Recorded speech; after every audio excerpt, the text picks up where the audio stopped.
up? Julio Chavez here alongside Jason Valdez coming at you for another review. And we are doing the Batman vs. Superman Dawn of Justice spoiler video. But first, what we want to do, to all you working people, this one's for you. Nothing like a cold beer after a long week of work. Spoiler review, guys. We're going to be coming at you talking about Batman vs. Superman, the ins and outs.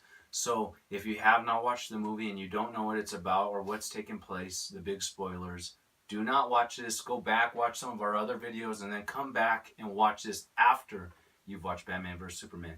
Julio, start us off. Tell us what's going on. Oh my god, I can't believe now I can finally talk on this one. The last one that we did the spoiler-free review, and it was terrible for me because I couldn't say anything. So let me tell you a little bit about it. To all the critics out there saying, "Oh, it's terrible. There's nothing good about this movie. The only good part is Ben Affleck." I highly agree with you on that part. Ben Affleck was a great Batman and a great Bruce Wayne. But let me tell you this. This was a great comic book movie. Because you know what? It wasn't just a movie like, oh, here's a superhero movie. Let's derive completely from the comics and give you another origin story. I didn't need an origin story. And that's exactly what I didn't get. We got bits and clips and blasts from the past of, different spots on Bruce's parents' death. But we didn't have a full-fledged background story. And we didn't need it because if we don't know who Bruce Wayne is, how he became Batman, the reason why he turned to being Batman, you're pretty stupid in my opinion. But anyways, we didn't need this, and people are like, oh, it's jumping around, there's too much, you're just doing too much character building. I don't need character building. You want to know why? Because I read comics. I've watched Batman, Superman, Justice League Unlimited, Young Justice, Teen Titans. I've watched it all. I don't need a big character building. I'm glad with just what they did, and they stuck to comic books. Okay, guys, get down to the nitty-gritty to talk about actually what we're talking. Spoilers? Ooh. If you guys did not know it, here it comes right at you. Han Solo dies. Wrong movie. Just kidding. This man right here, Superman. Everything changes at this movie, okay? There's so many different things that we want to talk about. We want to talk about the dream sequence. We want to talk about Superman's death by the hands of Doomsday. What did we think about Doomsday? And how are we going to move on from this movie to Wonder Woman to Justice League? Julio, tell me, what did you think about the sequence when it showed Flash, when it showed Aquaman and Cyborg? So basically that was the dream sequence. And then also you see how Bruce Wayne, it was just small cameos. He just had, videos on Aquaman. He just had videos on the Flash. But, it worked because you want to introduce these characters, but you don't want to get too much into it. And it made sense for me. Now, with the dream sequence part, where Flash is doing it, it's the Flashpoint paradox in that one. That's how I took that one. Yeah. And I know Jason did too. I agree. I think even there's so many different comic books, and that's what we love about it, yes. Guys. I can understand where critics come out and they say, well, no, I didn't like it because it was everywhere. It was jumping from place to place. Well, I'm sorry. But for me, I have read The Dark Knight Returns. I have read Injustice. I have read The Death of Superman. So when I watched this movie, it was like a love letter to those books. So every time I saw something, when Flash showed up in that dream sequence, I was like, that's Injustice. He's telling Superman, or Batman, I'm sorry. He was telling Batman, look, you were right about Clark. He is evil. He's terrible. You got to stop him beforehand. Lois is the key. Well, if you've read Injustice, spoiler alert, Lois dies, Superman turns evil. And that is what we're looking at. And also, not only that, in the dream sequence of Batman fighting against Superman soldiers and the parademons. Julio, what did you think about them parademons? So about the parademons, I thought those were awesome looking, man. I thought all around they did a great job with this movie. But those parademons, they came out of nowhere. It wasn't a long drawn out sequence in this, but it worked. It was just quick, that's it. And it led up to so much more. They put so much into this movie that you can do so much more with the upcoming movies. And I'm excited to see what they're going to do with it. So even with that dream sequence of the parademons, what do parademons mean? Maybe a lot of people, casual fans don't understand what that means. What it does mean is the big bad guy, Darkseid. We saw the Omega symbol in the ground. We know that he's the next rising villain to come out and star in Justice League. Who's going to play him? We don't know. Who cares? They're doing a great job. They put an excellent movie out there. Julio, tell me, what did you think about Doomsday killing Superman? I mean, if you haven't watched the movie, you definitely got to watch the movie. Otherwise, you're not going to understand where we're going to go with this. So, in here, Batman just beating Superman up. I mean, they exchange blows, that whole fight sequence, which we'll talk about a little bit more here in a little bit. But after Bruce throws the spear that he was using and that he was going to kill Clark with, and Lois actually takes it, she throws it in the water, and it's gone. It's sunk to the bottom. It's gone. So here, me and Jason are thinking, Aquaman's going to come and do this. He's going to be the one to kill Doomsday. Superman dives down, grabs it, and then Lois is just talking to him, and he finally turns to Lois and goes, "You're my world. You're my love. You're my everything. You're everything that I have on this earth, and that's it." And then you're like, what's going on here? So Superman picks up the spear, he flies towards Doomsday, and he stabs him right in the heart. And as he does that, Doomsday grabs him. His hand, which was cut off by Wonder Woman, becomes this big bony mass and just stabs him straight through. And you're like, I can't believe that they had the balls to do this. Honestly, guys, we were talking about this, and a lot of people came up to me and said, "Dude, I do not like the movie. Superman dying, really?" I'm like, let me tell you this. If I told you to write the script, you wouldn't have had the balls to write that Superman dies. Personally, I'll tell you right now that I don't know if I would have been able to do that. If someone had pitched me this movie, I think it would have been a good walking away. That's probably the way that I would have written. Maybe Aquaman shows up, kills Doomsday, and everybody lives happily ever after. No. They made it as serious as possible. They took one of the greatest superheroes away from us by writing this story. Man, it was an emotional tie at the end of this movie. You got to feel what Superman was dealing with from the time that we came from Man of Steel to Batman v Superman to the very end of his death. Julio, how did that affect you when Superman died? So when Superman died, like Jason was saying, not many people would have done it. But in my mind, I'm like, you got to do it. I said before Batman vs Superman, me and Jason talked all the time, kill Superman. Have Doomsday kill him. And I'm like, if it were me writing it, I would have wrote, kill Superman. Do it. But it would have been all the other higher-ups and everything, no, don't do it. Do it a different alternate ending to where he walks away and stuff. But the fact that they actually let them go through with this and kill Superman, I got to give credit to Affleck, to the writers, to Snyder. I got to give credit to all of these guys because they put on a performance. And when you had Man of Steel, you were like, okay, I understand Superman. I mean, okay, whatever. But he was kind of like a little crazy, whiny guy.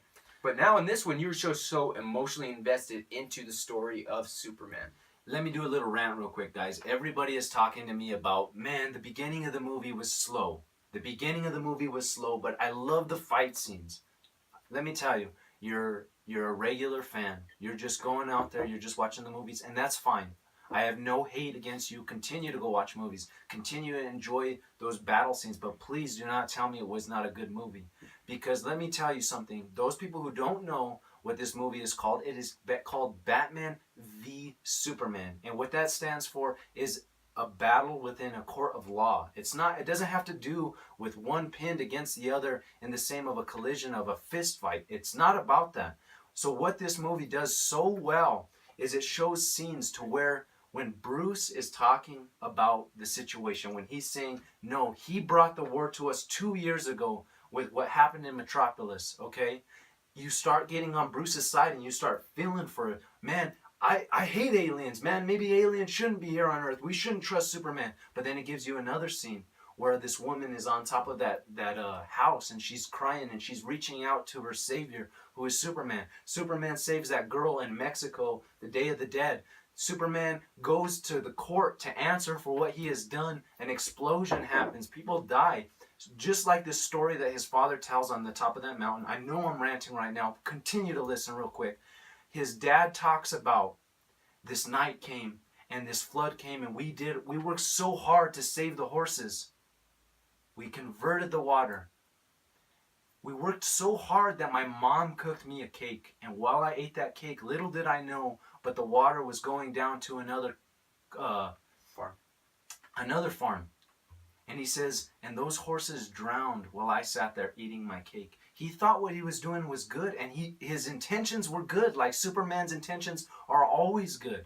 But there's always effects. There's always, every choice that you make, every decision that you make has consequences, positive and negative. So when we see this movie and put together in the decisions that Superman has to make, there's not always just nothing but positive effects that come out of it. There's actually negative things. People die. But it's the choices that you have to make to do what's right in the long term, in the big picture.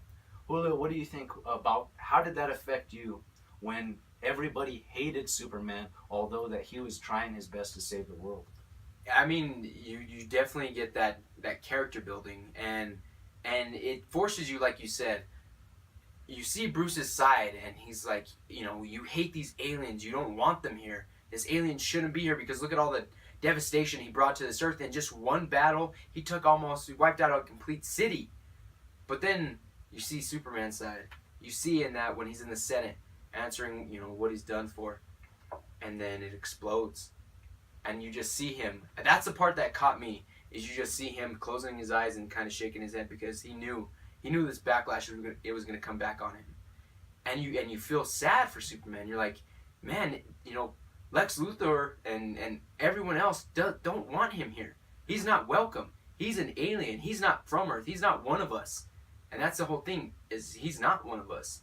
But it makes you feel like after a while, he is one of us. He needs to be here. He's the protector.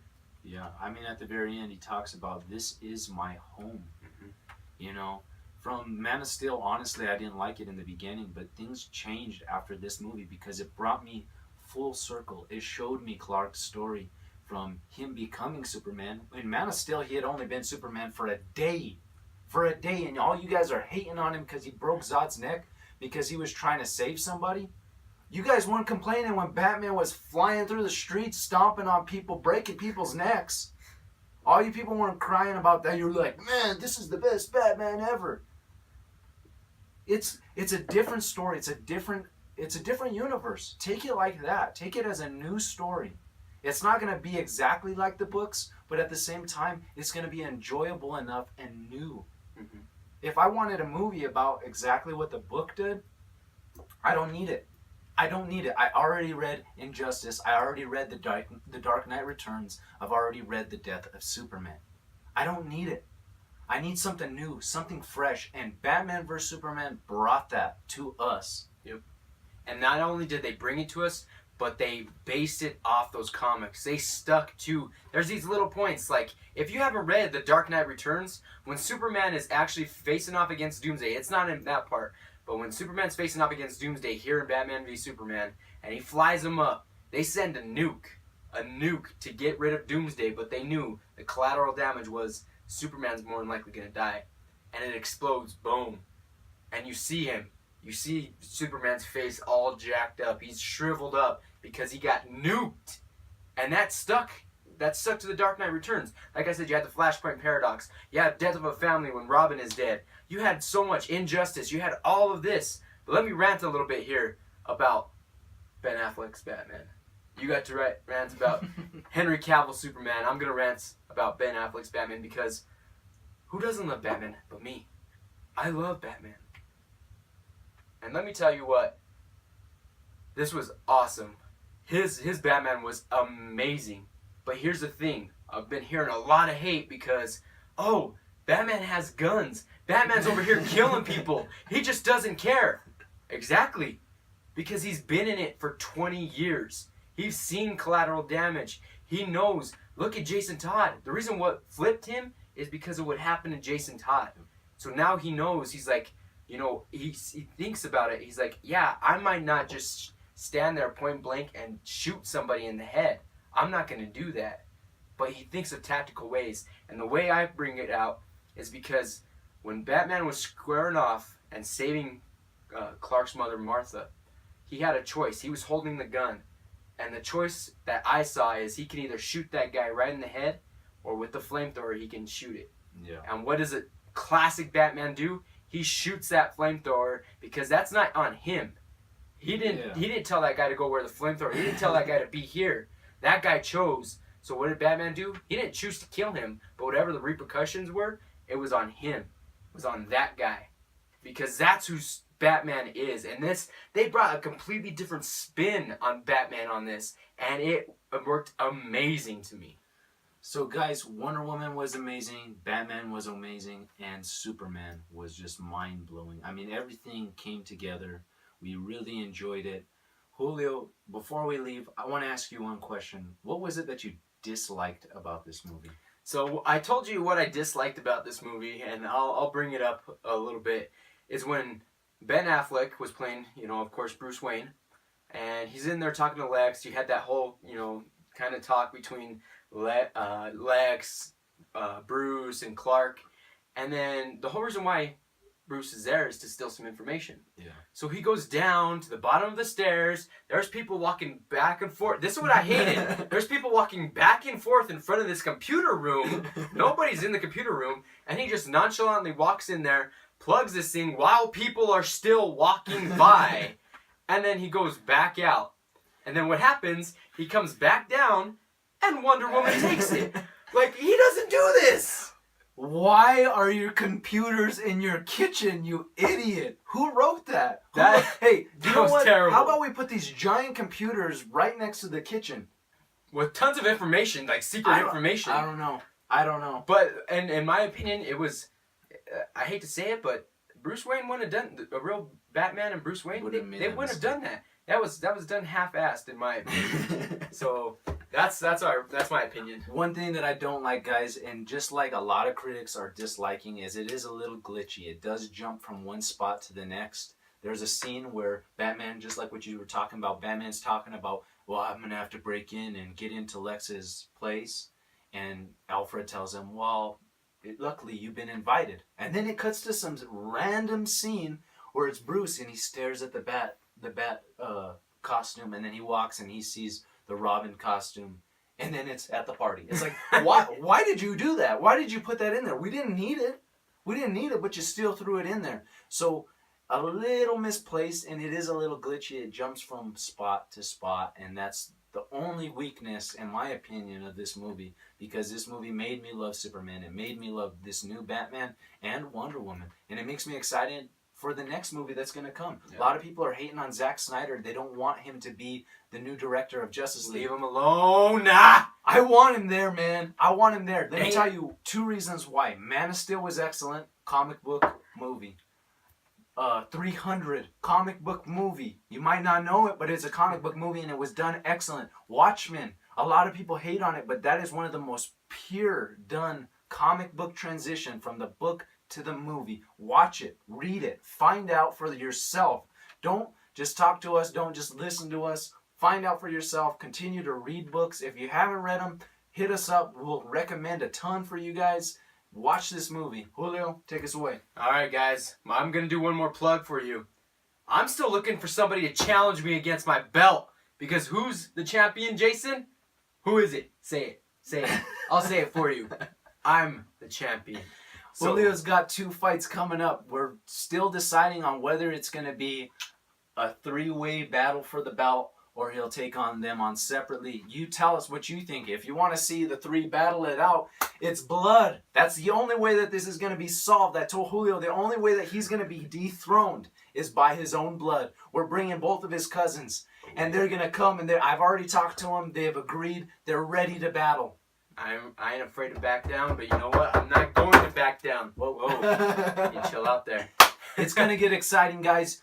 Be prepared. We're coming very soon. This next week, he's going to have a fight for that championship title, and we will find out who is the Movie Fights champion. All right, guys. Good night. Thank you for listening to us rant about this nonsense. But at the same time, hit us up if you want to continue to talk, if you want to continue to watch our videos. Tell us what you want to hear. Tell us what you like, what you disliked. You want to come on? You want to come on and do a movie review with us? Hit us up. Send us a message. Yeah. We'll be sure to do it. All right, guys. So from the Sith Hunters, we hope you have a good night. And again, here's a beer for you.